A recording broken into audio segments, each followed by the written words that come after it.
Welcome guys to the story desk. तो आज की स्टोरी एक जंगल में जाती है जहाँ पर एक आदमी अपने घर की तरफ जा रहा था। तभी उसे एक बहुत सुंदर पक्षी दिखता है। वह दिखने में आकर्षक और सफ़ेद रंग का पक्षी था।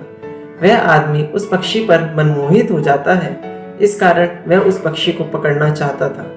वह पक्षी के पीछे जाकर उस पर झपट्टा मारता है और उसे पकड़ भी लेता है। तभी वह पक्षी उस इंसान की भाषा बोलने लगता है और कहता है कि अगर तुम मुझे छोड़ दोगे तो इसके बदले में मैं तुम्हें 3 अमूल्य विचार दूंगा जिससे तुम्हारा सफल होना निश्चित है। मैं पहली सलाह तुम्हें तब दूंगा जब तुम मुझे छोड़ दोगे, और दूसरी तब जब मैं उस पेड़ की टहनी पर पहुंच जाऊंगा, और तीसरी तब जब मैं उस पेड़ के सबसे ऊपर चला जाऊंगा। वह इंसान थोड़ी देर सोचता है और फिर मान जाता है। वह पक्षी को छोड़ देता है। जैसे ही वह पक्षी छूट जाता है, वह पक्षी बोलता है कि यह रही तुम्हारी पहली सलाह। कभी भी अपनी पुरानी गलतियों पर इतना मत पछताना कि तुम उसे कभी भुला ना सको। इतने में वह इंसान कुछ समझ पाता। वह पक्षी पेड़ की टहनी पर पहुंच जाता है और कहता है, यह रही तुम्हारी दूसरी सलाह।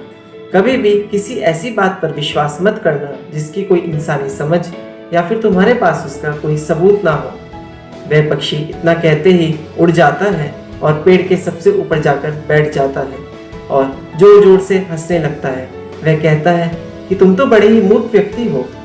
मेरे शरीर के अंदर 2 बड़े ही अमूल्य पत्थर हैं। अगर तुम मुझे पकड़कर रखते और जाने ना देते तो अभी तुम इन अमूल्य पत्थरों के मालिक होते और इन्हें तुम रातों रात बेच करके अमीर हो सकते थे, लेकिन तुमने मुझे जाने दिया।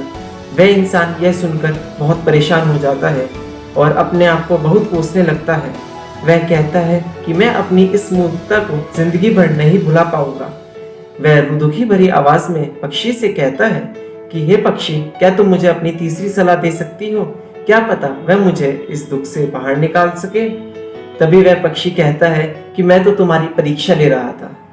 वह इंसान थोड़ा सा परेशान होकर बोलता है, कैसे? तभी वह पक्षी कहता है कि क्या तुम सच में अभी भी तीसरी सलाह चाहते हो, क्योंकि तुमने मेरी पहली 2 सलाह का पालन नहीं किया।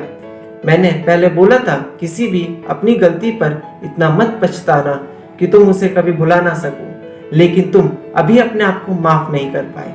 और दूसरी बात मैंने बोली थी कि किसी ऐसी बात पर विश्वास मत करना जिसकी कोई इंसानी समझ ना हो या फिर तुम्हारे पास उसका कोई सबूत ना हो। और तुमने सोच भी कैसे लिया कि मुझ जैसे छोटे पक्षी के अंदर 2 बड़े पत्थर कैसे हो सकते हैं। लेकिन अगर तुम मुझसे अभी भी तीसरी सलाह चाहते हो तो यह रही। जो ज्ञान तुम्हारे पास पहले से ही है, अगर तुम उसका प्रयोग नहीं करते हो तो और कुछ नया जानना व्यर्थ है। वह पक्षी इतना बोलते ही नीले आसमान की ऊंचाइयों में हो जाता है और इसी तरह उस इंसान को अपनी 3 बहुमूल्य विचार मिल जाते हैं।